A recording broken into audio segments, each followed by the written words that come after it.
discovered a little girl body stuffed in the closet. It looked like it been there for like 6-7 months.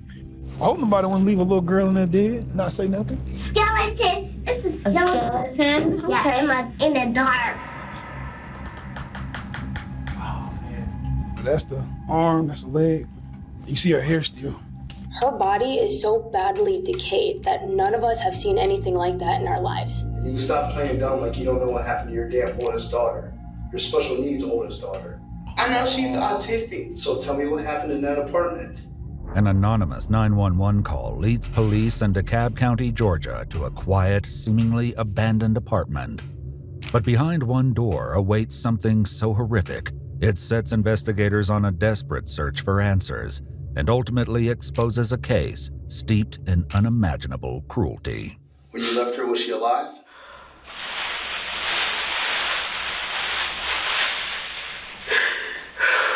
The following is based on official police records, and the footage has never been seen before until now. On June 25, 2023, emergency dispatchers receive a chilling 911 call. First of all, I want to say I want to remain anonymous about this information.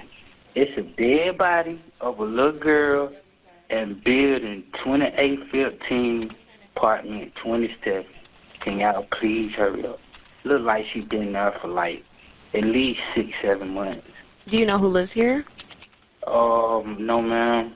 I'm sure y'all gonna find all that information out once y'all identify the Said it was girl. abandoned. The DeKalb County police officers soon arrive to investigate the caller's claims. Oh, said several months. Yeah.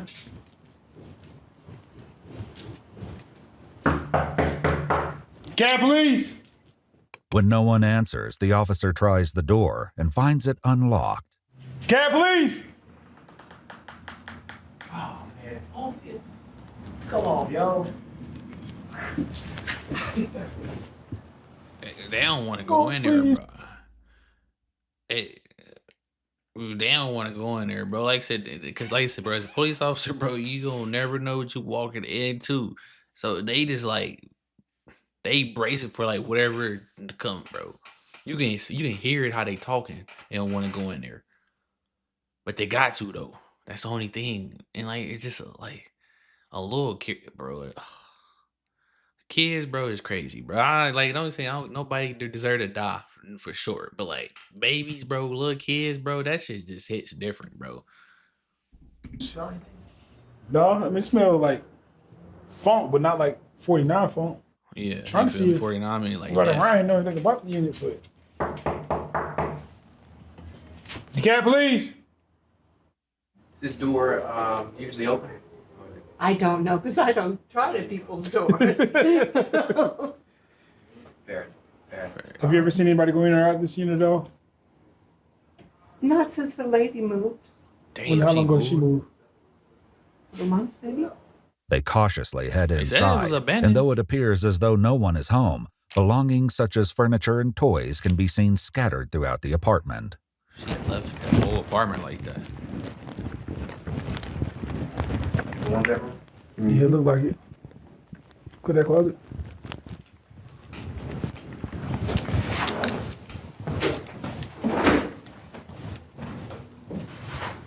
That's the closet right there too. There's a washer on Right. I saw that. Finding nothing unusual during their search, officers clear the scene. Hours later, dispatchers receive another 911 call from the same anonymous source. 911, what is the address of the emergency? Ma'am, I called like 2 hours ago. I told these folk what I discovered. I discovered a little girl body stuffed in the closet. That had been there, looked like it been there for like 6-7 months. And it still got clothes on. Is a child a male or female? I can tell it's a female because it got on the pink dress with the hair. She got a bundle of hair. Ma'am, you gonna send somebody out here? Yes, I want to go ahead and get the call in for you. I just have to get as much information as possible, okay? Ma'am, like I don't. You got children, ma'am? Yes, I have 3 boys, and I do understand your concern. Like I said, I have to get as much information for the officer as I can, so that way they can know what they're walking into once they... Whoever the anonymous call, that anonymous caller, bro, they got to be like either a homeless person, you know, they just, or the maintenance. They got to, somebody know, because they, like, I'm gonna go with a homeless person, because there ain't no way they just like walking in there. The only way they would have found that if they were just going through there rumbling and watching, like, you know, trying to see what they can take, and they just so happen to see this little girl's dead body. That's what it sounds like. Who this anonymous caller is? It sounds like a homeless person. Get there, because you just said, hey, I found the dead girl in the closet. I have to get some more information. Listen, I'm telling you, that should be the most important information, that you should get somebody's legs moving, wheels turning. We're going to get someone out there to check the area. You have a good day. I thought you already sent somebody. A third call reaches dispatchers, this time from a security guard, claiming a man told him about the body of a little girl in apartment 27. Right. An officer returns to the scene to meet with the security guard, who appears skeptical. The guy got out of the car and said, hey man, you need to go down there, apartment 27, building 2815. I said, what's the problem? He's just a little girl in there dead. So we've been trying to contact 911 for 2 days. I said, 2 days? No, they lying. I said, you know, so, but they told me not to go in by myself, so. Want to go check it out? Yeah. This is our third time out here, because I checked it myself earlier. Oh, you heard about something like this? Yeah, this is like the 4th call we got.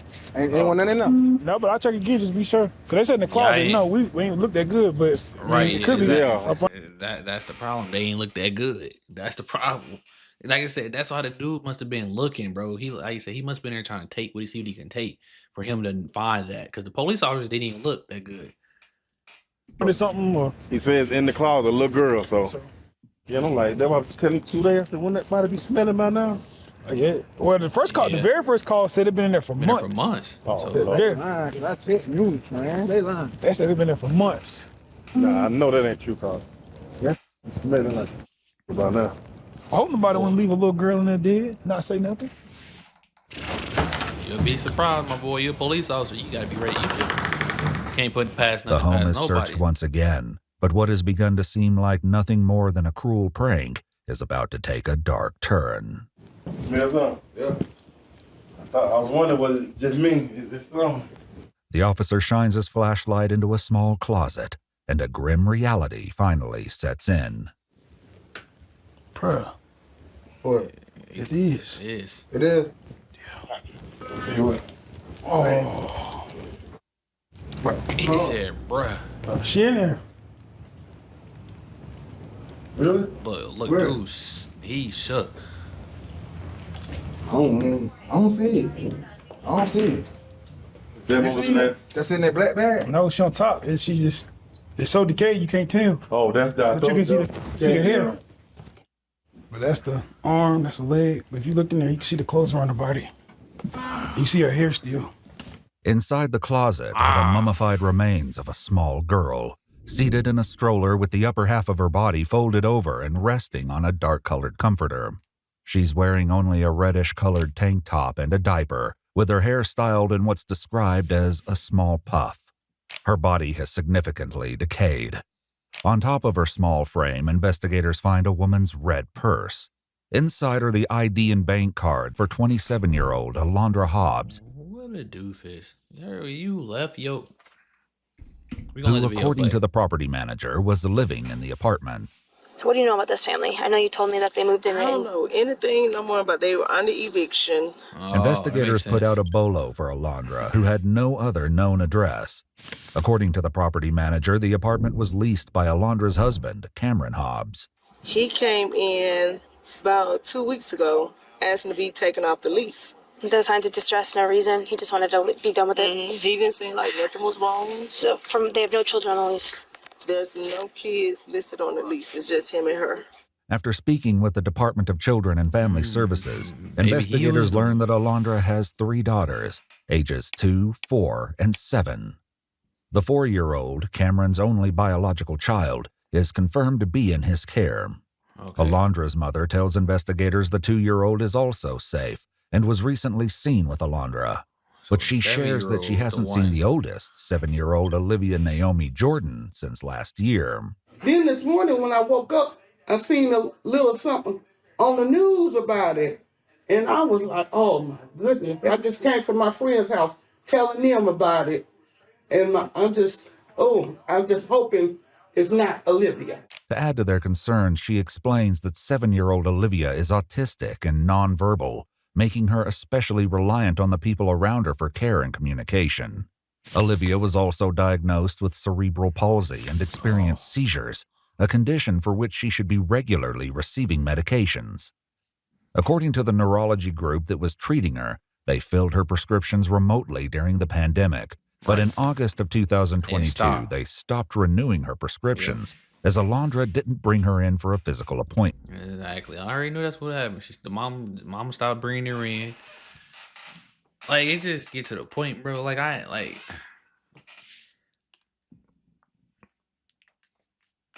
man, if you're not, like, I know that's your kid, but if you're not willing to take care of you don't want to give up your kid, bro, give up your kid to somebody that wants to take care of this kid. I know it sucks, but, like, bro, come on, bro. You ain't got the means to even take care of your other kids and yourself, bro, but you got a child that's got medical conditions, autistic, got cerebral palsy, other medical conditions, have seizures, bro. Let it go to somebody else care, bro. And you can like then you just abandon it and let the little girl just die. According to Alondra's sister, who works for the Department of Children and Family Services, she too hasn't seen Olivia since last year. Why you? And I know I had asked her, I was like, where's Olivia? Because I watched all three, and she was like, oh, she's down south in Albany with her paternal grandmother. Well, she didn't say paternal, but with her grandma and her dad. Yeah. Though no father was listed on Olivia's birth certificate, investigators identified him through other means, later confirming that Olivia was not in his care. Tragically, dental records would show the mummified remains in the closet belonged to the 7-year-old girl, who it appears was never reported missing. Given the condition of her body, a cause of death could not be determined without an autopsy. The results would later reveal details far more disturbing than anyone could imagine. Probably abuse. On June 29, starvation. 4 days after Olivia was found, Alondra was located at a hotel in Marietta, Georgia. Her 2-year-old daughter was with her and appeared to be in good condition. Investigators sat down with Alondra for an interview, determined to uncover what happened to 7-year-old Olivia. After reading her Miranda warnings, they began by asking clarifying questions about her children, not explaining that Olivia was found deceased. I have a 2-year-old, 8-year-old, and a 4-year-old. What are their names? Olivia. Okay, since they're by different individuals. I got 3 different baby daddies. Okay. Damn. When was the last time you talked to Mr. Cameron? He won't let me talk. I mean, you gotta talk. No, he will not answer the phone. I done sent text message, because he's the one who have and Olivia. He picked me up because it's not his. He been battling from severe. I done got 2 cases. I've been locked up twice because he put his hands on me and I fought back. He's sick in the head. When was the last time you seen? Can't be that sick in the head. He got custody of the dog. I haven't seen Olivia. The only person I have is. If she's telling the truth, this would place Cameron as the last person to be entrusted with Olivia's care. But by her account, Cameron wanted nothing to do with her. Why did you leave her? Because it was a lot on me. Okay, now tell me, keep on going.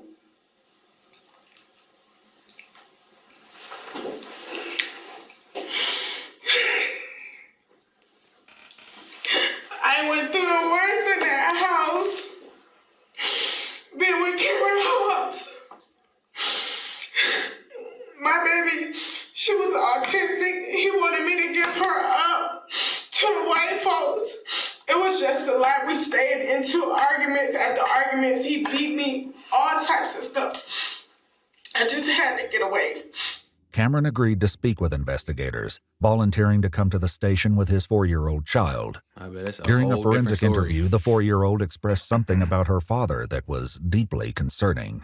Well, listen, somebody hit me right here. They did, and tell me who hit you right there. Cameron. Cameron, and who's Cameron? Like, he make it bleed. He made me kill me. He killed you? Mm-hmm. I'll be dead.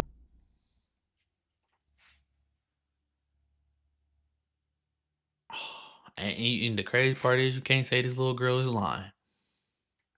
Look, man, that little girl is telling the truth. She is telling the 100% truth. They're like this. Look. It's like this. Oh, that's crazy, Mommy, how bro. would Cameron kill you? You gotta do the last one, too. You gotta do the last one. He did the last one, too? You gotta do the last. You gotta do the last one. Cameron's mother admitted she was aware that abuse took place inside the apartment, but by her account, the abuser was Alondra. She shared a photograph with investigators which appears to show a large handprint-shaped welt across Olivia's chest. Right. And while Alondra says she was kicked out of the apartment with her 2-year-old daughter, Cameron claims he moved out of the apartment around the summer of last year, leaving all 3 of the girls in Alondra's care. I want to know what's going on. We're trying to find Olivia. What you mean? We're looking for Olivia.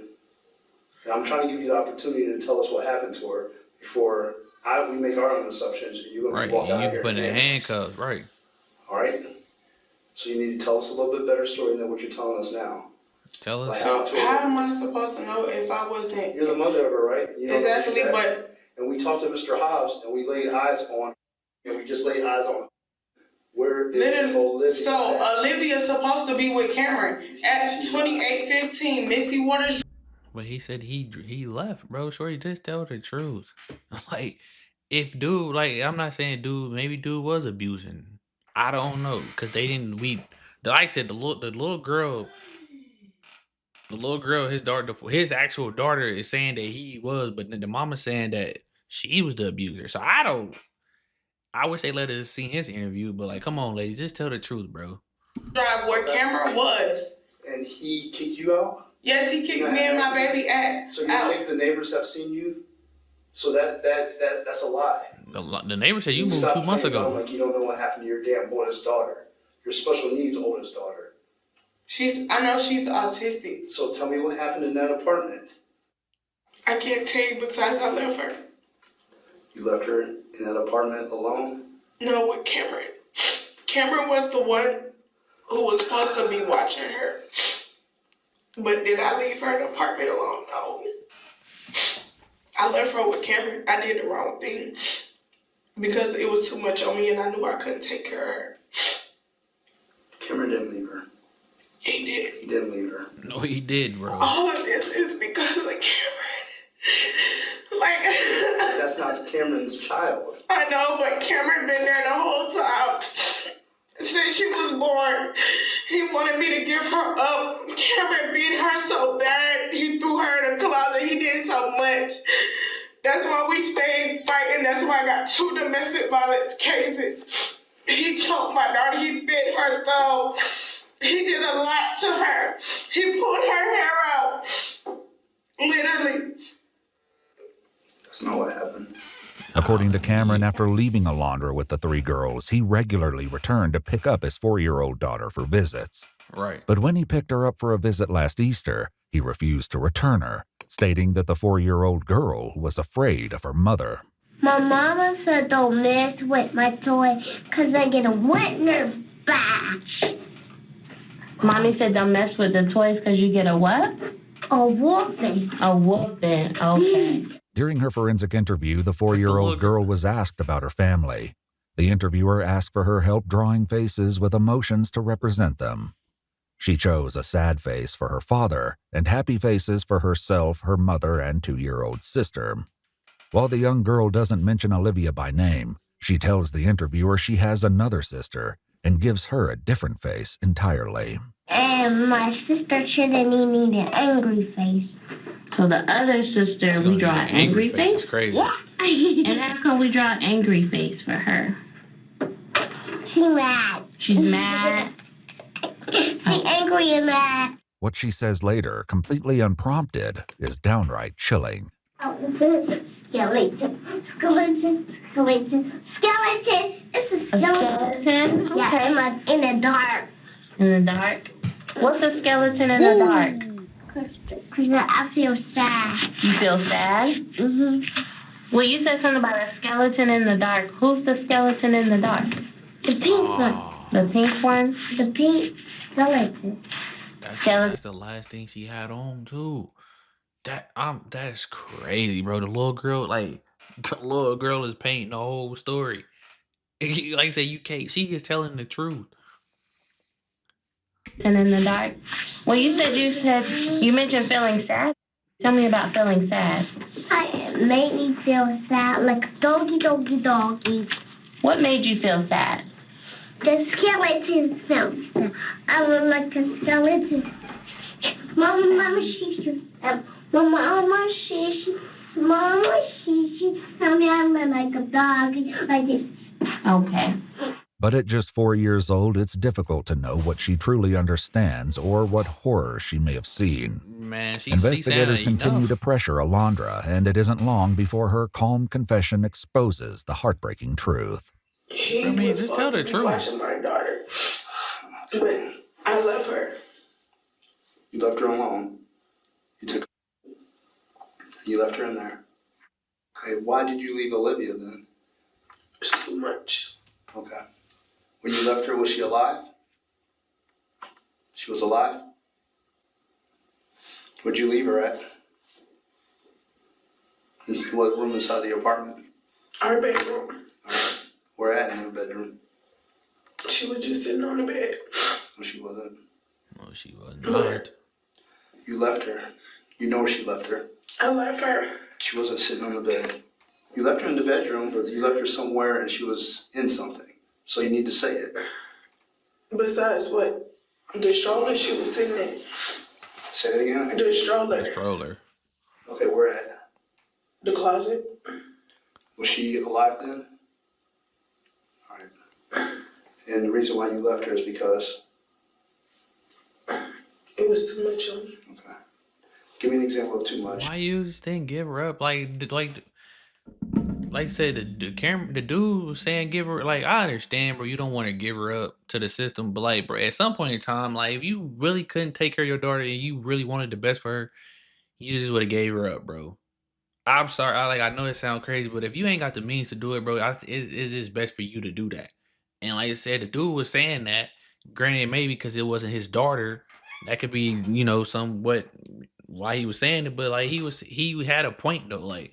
And she's saying it was just too much. You should have gave the little girl up. Like, in all honesty, you would have felt bad, but you was doing the right thing. I have 3 children, so I'm trying to relate. I mean, dealing with coming from an abusive family, not having my mama, me and Cameron always fighting, not having the support. He wasn't helping me. Did you let Cameron know that you're leaving that baby, yes or no? I know the answer to that. I can't. Shaking your head doesn't mean anything.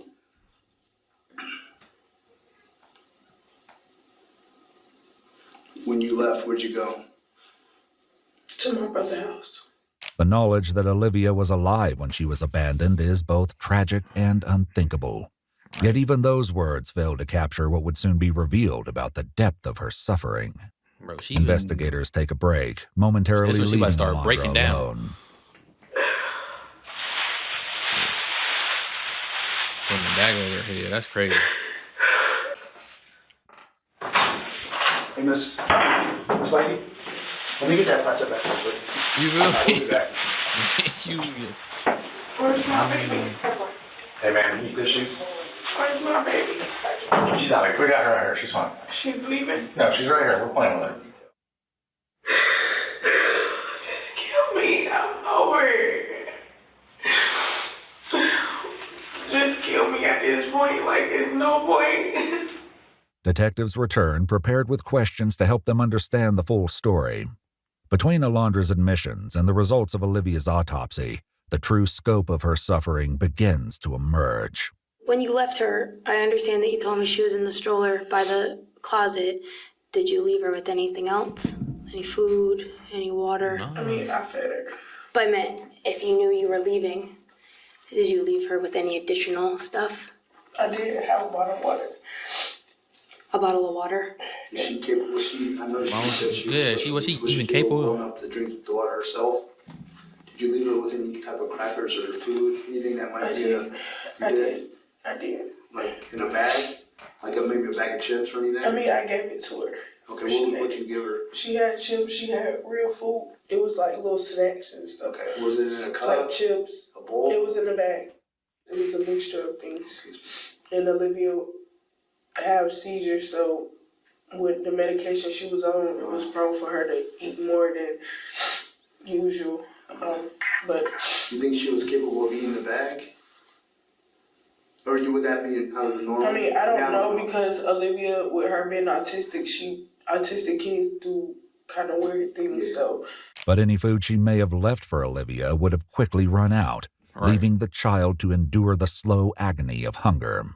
According to combined reports from the medical examiner and her official autopsy, Olivia's unclothed and mummified remains weighed only 5 pounds.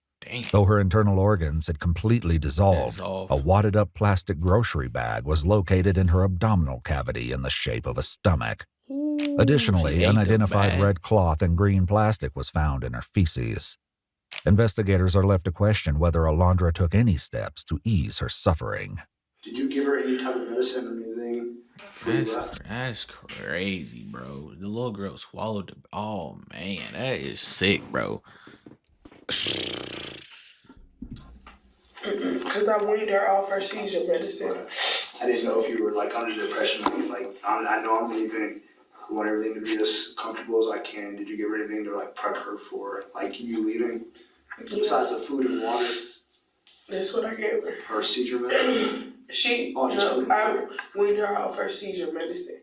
One additional detail leaves investigators questioning whether what Alondra is telling them is the entire truth. The autopsy report notes that Olivia was not tied to the stroller, but simply secured by the buckle as one would under normal circumstances. I don't believe that Olivia was left there alive and didn't get out of her stroller like you told me. There's just no way. And we're so close to the truth, and you really just got to tell us that last bit. I did. When I left her, she was alive. She was. Was she injured in any way, shape, or form? Mm-mm. She was fine, normal, or whatever. Was she crying when you left? Explain why she didn't Olivia never showed any emotions due to autism. Why didn't she get herself out of the stroller? Right. Olivia had a mind of a 2-month-old. Why didn't she move at all from where you put her? Why didn't she grab things around her? Olivia she didn't have that type of strength. Olivia didn't start walking until she was 3. So why didn't the stroller fall over? Right. Why were there things on top of her to conceal her? Things I never picked anything. There's people that have been very upset about what happened to Olivia. Very upset, and they're not going to get the answers they need because... Yeah, I never did. One thing I can say, I never did pick anything on her. I did put her in the stroller, and I buffeted her up. I left her water, I left her food, but as far as I wasn't... We didn't find any water or food. Yeah, I wasn't the type to throw anything on her. Like, clothes was in the closet. Unwilling to accept that Olivia merely sat still, resigned to a slow and painful death, the detective forces Alondra to confront a brutal truth in pursuit of answers. Her body is so badly decayed that none of us have seen anything like that in our lives. And how difficult it is for your family members, Cameron's family members, people that have nothing to do with your issues. They're not going to get the closure they need. Because what you're saying doesn't make sense. So it's just going to be some unknown mystery that everybody has to go through trauma with. This is what I'm telling y'all how I left her. I never did pick anything. I left her in a stroller with the door open. Never pick anything. Okay. I wouldn't even do that. As far as like pinning things on top of her. So is there any chance that she was dead before you left the house? Was she injured in any way? No, because she was functioning. I fed her. I gave her water.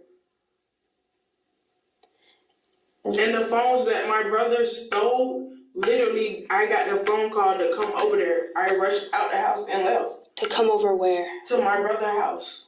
What? He called you and asked you to go over there? Yes, and you what? I did. For what purpose? Right. Just to chill, and then him and his girlfriend got into it.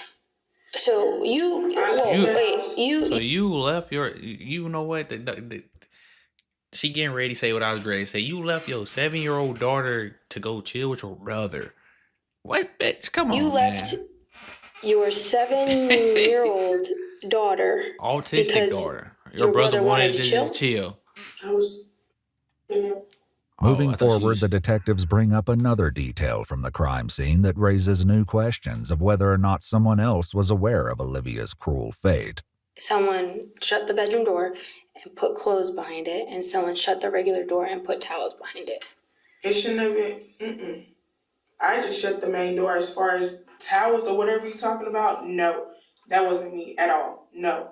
Though Alondra denies placing the towels behind the door or putting anything on top of Olivia, the fact remains that she was found half covered by a comforter, and on top of her small frame was Alondra's red purse containing her bank card and ID. Do you have your driver's license with you? I don't have ID. My brother stole my ID, all my information. Bro, stop, bitch. Stop lying, bro. Why are you lying like this, bro? I don't understand it. This is your kid we talking about, and you over here lying. That's all I'll be understanding when these type of cases, bro. I didn't watch so many of them, and they just being there lying, bro. Like, just tell the truth what happened. This is your kid. Talking about your brother stole my ID, stole her ID and everything, and all her information. Meanwhile, the bitch left her purse with all her information in there. Like, what the fuck? Like, come on, bro. Literally.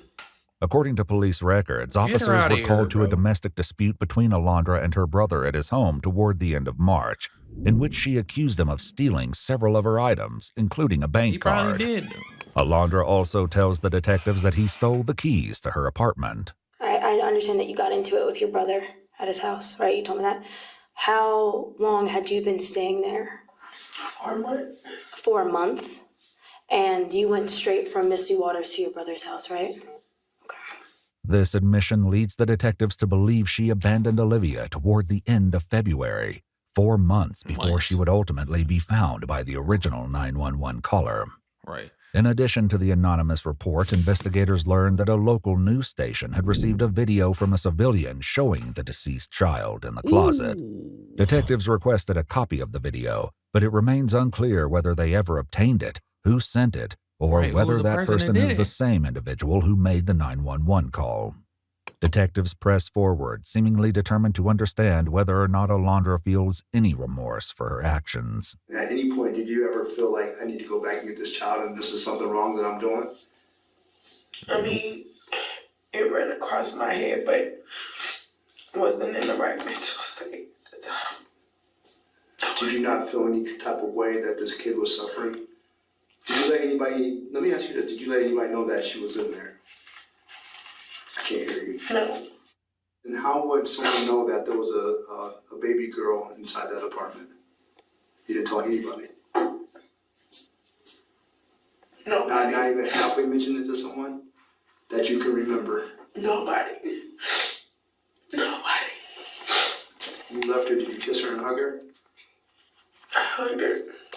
Wait. Say anything to her? I love her. I love you. That's all. I already When you posted on Facebook in April and said that the worst thing has ever happened to you, what happened in April? The baby died. This was on Facebook. You made a couple posts about how you're going through the worst time in your life. That had to be the relationship that, I found out that the guy that I was messing with and taking care of. George? He cheated on me. And I was madly in love with him. I was trying to seek love. But what? It sounded like her problem. She got 3 different baby daddies. Sound like she put niggas before her kid, and she just be out here having kids. I was madly in love with him, and I was seeking love. Like, bitch, you got other priorities. That's what be wrong with y'all, bro. Y'all be putting love in front of you, and y'all just be having kids, bro. Then y'all like. While Alondra sought love, 7-year-old Olivia was left alone to decay. Right. By the time of her autopsy, not even bugs remained, leaving behind only dead maggots and pupa casings in her skull cavity. That's crazy. All the while, Alondra admitted she continued collecting $900 a month in disability benefits meant for Olivia's care. Do you want Olivia to be buried and have, like, closure for her body? Man, she take 900. That's do you want her? I mean, do you want a funeral? Yeah, do you want a funeral for her? No, because nobody really dealt with her like that. Nobody helped me out with her. No. Do you want to know how she died? Do you want us to be able to figure that out? Yes, I would like to. But as far as funeral-wise, no, because if that's the case, as much as I express my situations to so many people and people can help me, now y'all in a picture when something tragic happened. So do you think you did this in spite of you? I don't think that's what it was, bro. They knew what's going on, bro. You didn't want to take care of that little girl yourself, bro. You was getting free $900 a month, and you was doing whatever you want to do besides taking care of that little girl. Cause why are you still collecting the benefits, bro, after she passed away? Like, come on, shorty, stop with the BS, bro. Your lack of support? Yeah. To make everybody know loud and clear that they didn't help you? It wasn't going to be that. It was going to be me taking my life. So it was you or Olivia, and that was a choice you made in that moment. It was one or the other. I can't believe I'm listening to this. Ultimately, Alondra's decision was clear. Cameron's mother would later explain to investigators that despite what Alondra claims, Olivia didn't know how to unbuckle herself from the stroller, largely due to her cerebral palsy. Following the autopsy of 7-year-old Olivia Naomi Jordan, her cause of death was ruled as inanition, or extreme exhaustion caused by starvation, as well as dehydration. While toxicology results revealed methamphetamine and fentanyl in Olivia's hair, investigators concluded the exposure likely occurred over several months and wasn't a contributing factor in her death. Alondra's 2-year-old daughter was taken into the custody of the Department of Family and Children's Services. Her 4-year-old daughter was also separated from her father and taken into their custody following a separate investigation, the details of which are unknown. In September of 2023, 27-year-old Alondra Hobbs was indicted on 1 count of malice murder, 2 counts of first-degree cruelty to children, and 2 counts of felony murder. The felony murder charges were later vacated as a matter of law. Alondra entered a non-negotiated guilty plea in April of 2025 and was sentenced to life in prison without the possibility of parole, plus an additional 40 years. If you'd like to see select new videos... She deserved all that. And I'm glad they took the little girl from the father, too, because I'm trying to tell you, that little girl was telling the truth about her dad. You feel me? But you feel me, kids, bro, that shit is different, bro. Like, these stories, bro, that shit be sick, bro. What y'all like and comment, let me know your thoughts on the video, man. Shout out to EWU for the video. Catch y'all in the next video. If y'all new here, hit that sub button. We out, man.